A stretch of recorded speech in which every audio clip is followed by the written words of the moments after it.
Catus, Maximus here, this time with a little review of this Aero T50 staple, T50 stapler. It takes T50 staples and its model number is actually T50 ACD.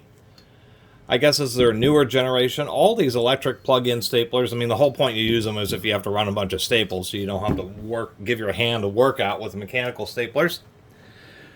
But not all mechanical staplers are created equal. Recently I did a review of this DeWalt, and even though I liked it, it's pretty weak. And I compared it to this Snap-on rebrand, essentially, and how this Snap-on has one adjustable power, so you can, depending on the size of staples you want, you can adjust it way down and get tons of power to drive large, even half-inch or larger staples, like these half-inch staples here. Problem is, with a stapler like this, when it's tension all the way down, you got to put in quite a bit of effort to get the handle to snap. So that's why power staplers exist.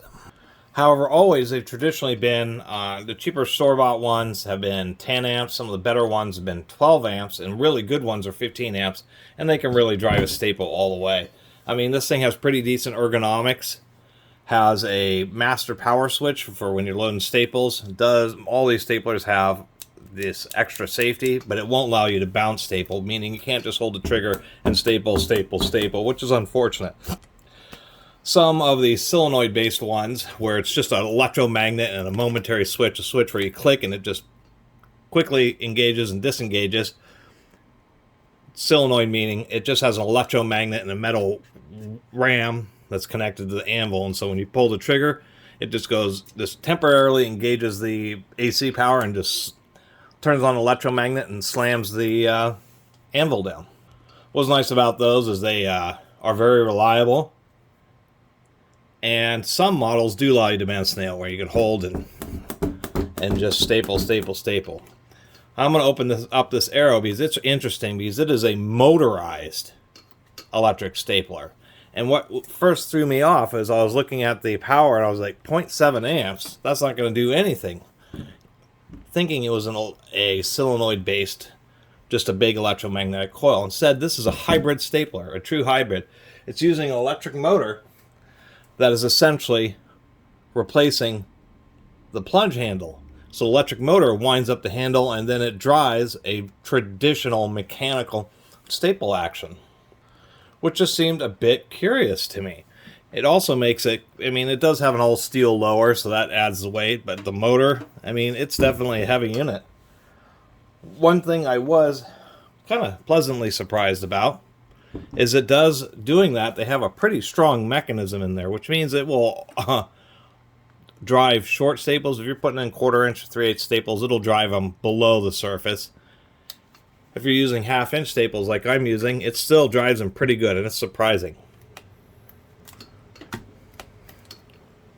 Do I not have power?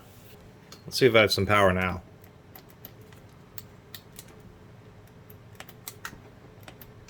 Interesting. I have power now. So anyway, what's annoying is if you're trying to go quickly and you have the trigger pressed, it won't react until you, and even if you release the trigger, well, this time it was acting a little funky a second ago. That's all I can say. At least seemed to be. Anyway,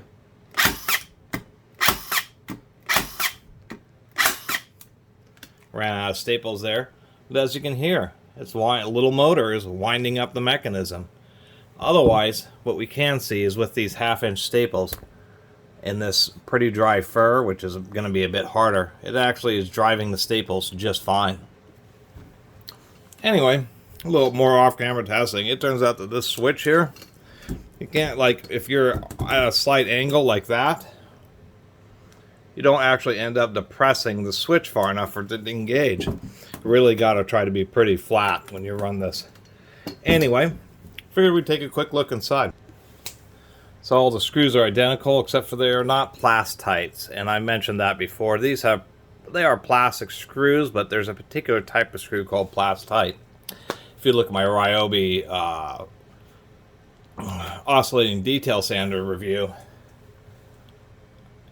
you can see what I do, a little teardown, and you can see what a Plast-Tight screw is. So screws could be a little bit better. Definitely have a spring-loaded mechanism in there.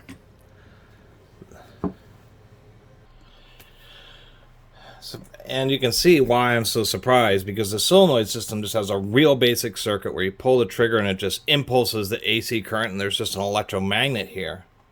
This stapler, as you can see, is just crazy how much, why they're going with this system. I'll admit it's powerful, but you can see it still is just a big spring-loaded plunger, but what they have is they have this DC motor, a planetary, looks like a 2 or a 3-stage planetary gearbox with this really big swing arm that just hits the bottom of this and raises it up and lets it strike. We have what looks like some kind of little micro switch, so it knows that it's raised it up, and then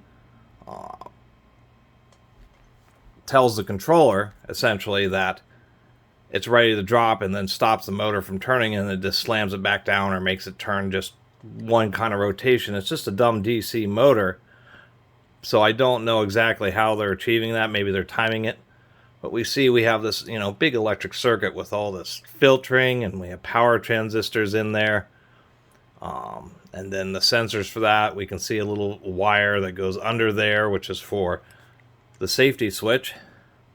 But overall, it's a really complicated design. The board has 2014, so I guess that's when this design came out. At least it's not super easy to even replace the power cord, because the power cord wires are soldered to the board with glue on them, so you have to chip away the glue and desolder the wires just to be able to replace the power cord, which is a little bit of annoying.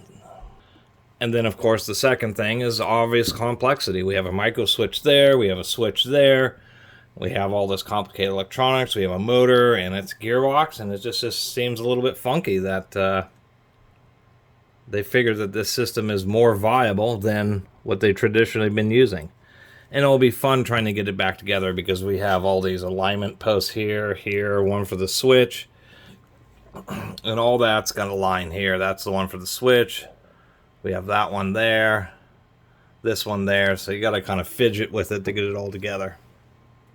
One thing about the motor is they do have a ball bearing right where all that load is being placed for it to raise the plunger, so at least that's pretty good. And I wanted to see about the gearbox here. And what we can see is that the first stage is indeed plastic gears, which is unfortunate.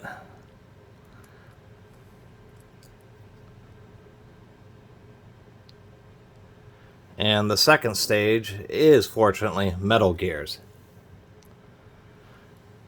And what we can see in there is there's actually a Sprague clutch. It's integrated into that final drive, I guess, support. And so what that does is, as it comes around, it prevents it from back driving the motor. I do find it strange that they have a Sprague clutch in there. It just doesn't make, or one-way clutch. It just doesn't make a whole ton of sense, because it's not really a worry. I suspect what they're doing is, since they just have the one ball bearing on the front, they'd still get quite a bit of wobble on the shaft. So Sprague clutches are also essentially a type of needle roller bearing, and they're kind of using it for that effect, where it kind of provides a second layer of support so that the shaft doesn't get all wobbly, because that is a pretty big stem that's running on it. So I got it all back together here. And one other thing I was noticing about the it is a complicated design. I have no idea why they need all those electronics and the whole motor and gearbox. It does have a decent amount of power, because they're using a really geared down motor to run that traditional plunger, but I don't know why they went with this design over a much simpler, and I would think a lot cheaper, traditional solenoid design, besides the one fact that this thing now uses, instead of just a quick 1,000 watt or 1,500 watt impulse, it's now using a very small amount of power, 50 watts or something. Maybe that's the deal with it. The other thing I was noticing is if you run it, you can staple,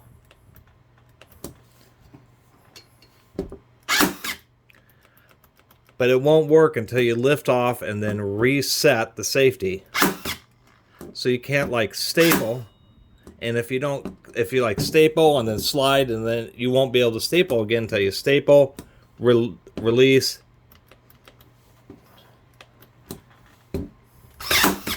and staple again, and that's what I really don't like. You have to have your fingers all, if you're holding onto the trigger and then press it back down, it doesn't want to work. You gotta release the trigger, release the safety, reapply that plunge safety, and then use it, release both, press it in again.